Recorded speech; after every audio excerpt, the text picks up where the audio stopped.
The message arrived on a simple, unencrypted channel, a single word that would echo across the galaxy for generations to come.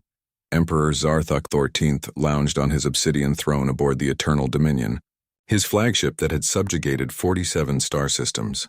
His chitinous exoskeleton gleamed under the violet lights of the command chamber as he reviewed the casualty reports from Earth's Colony 7 with satisfaction.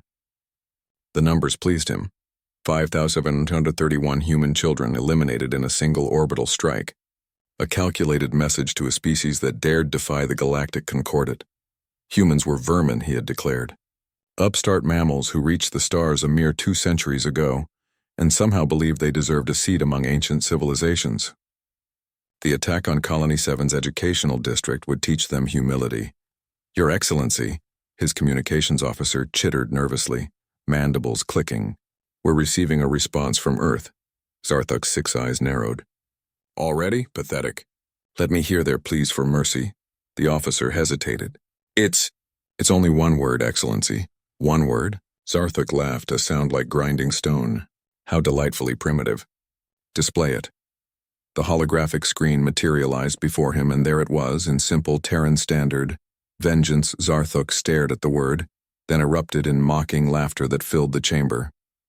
His court joined him, a cacophony of alien sounds expressing their amusement at human audacity. Vengeance, he roared. These creatures threaten us? We who have ruled the stars for 10,000 cycles. Officer, calculate our fleet strength versus theirs. We outnumber them 43-1, Excellency. Our ships are larger, our weapons more advanced, our shields impenetrable by their primitive kinetic projectiles.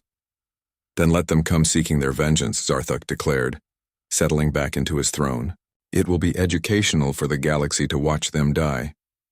Kiza stood at the viewport of the Remembrance, one of humanity's modest fleet carriers. Her dark eyes were hollow, fixed on the stars, but seeing only the faces of the children, her niece among them. She had watched the orbital strike from a neighboring moon, powerless to intervene as fire rained from the heavens. Commander, Nick's voice was quiet beside her. Her tactical officer and oldest friend, his weathered face bore the same haunted expression. Fleets assembled. 200 ships. Every vessel we could spare from Earth and the colonies. 200 against 8,000, Kiza said softly. We're going to die, Nick? Yes, ma'am. No hesitation. No false hope. Just acceptance. She turned to face him. Then let's make it count. Authorization Alpha Omega 9. Execute Protocol Harbinger. Nick's eyes widened. Kiza. I know what it is. Her voice was steel now, forged in grief and rage. They wanted to teach us a lesson. Let's teach them one instead. The human fleet emerged from FTL 3 light minutes from the Concordat Armada. Zarthuk watched with interest as the pathetic collection of ships arranged themselves in what passed for a battle formation. They're broadcasting on all channels. Excellency, let me hear their final words. Kiza's voice filled the command chamber, calm and cold. Emperor Zarthuk, you killed 5,731 children to send a message. We received it. Here is our reply. The human ships didn't advance. They didn't fire. They simply stopped. What are they doing? Zarthuk demanded. His science officer's voice trembled. Excellency, I'm detecting massive energy buildups in every human vessel. They're overloading their fusion cores simultaneously. Zarthuk stood. All of them? Yes, Excellency. It appears they're going to. The human fleet exploded, but these were not random detonations. Each ship had been precisely positioned, their cores calibrated to detonate in a cascading sequence. The explosions created a shockwave front traveling at near light speed, a wall of plasma and radiation that tore through space itself. The Concordat shields, designed to deflect projectiles and energy weapons, were useless against the sheer kinetic force of 200 fusion cores detonating in harmony. Ships vanished in microseconds, their hulls crumpling like paper. The Eternal Dominion lurched as the shockwave struck, alarm screaming. Shields at 17%, hull breaches on decks 40 through 60. But that was only the beginning. From the debris field, escape pods emerged, thousands of them traveling impossibly fast. Not fleeing, approaching. What? Zarthuk began. The pods opened, each containing not survivors but humans in combat armor, propelling themselves with magnetic grapples toward Concordat vessels. They weren't seeking to board through airlocks. They were breaching hulls directly, cutting through weakened shields with plasma torches pouring into ships like a flood. Nick led his squad through the gash they'd carved in a Concordat destroyer. The aliens inside wore no armor, had never needed to. Their ships were supposed to be impregnable.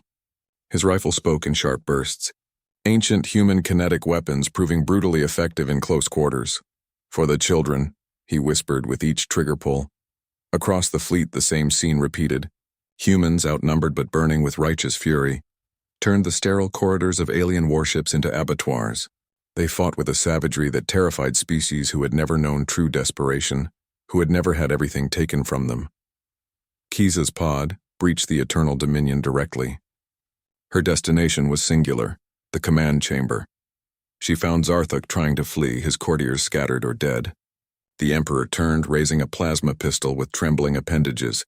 "You're insane," he hissed. "Sacrificing your entire fleet for this? We still outnumber you across the galaxy." Kiza walked toward him slowly, her rifle pointed at his thorax. "You're right. You'll probably destroy us, but that's not the point. Then what is? Every species in this galaxy will learn what happens when you murder human children. They'll learn that we don't negotiate. We don't forgive. We don't forget." She stepped closer. "We don't care if we win. We only care that you lose." The rifle barked once. The Battle of Concordat Prime, as it became known, ended in tactical defeat for humanity. Only 17 humans survived. But of the Concordat's 8,000 ships, barely 3,000 remained, and the Emperor's flagship drifted as a gutted tomb. The recording of Kiza's final words to Zarthuk was recovered from the Eternal Dominion's logs. It spread across the galaxy within days, translated into 1,000 languages. The Galactic community learned something that day, something that would reshape interstellar politics forever. Humans were not the strongest species. They were not the most advanced. But they possessed something that terrified every other civilization, the willingness to sacrifice everything for a single word: vengeance. No species ever attacked human children again.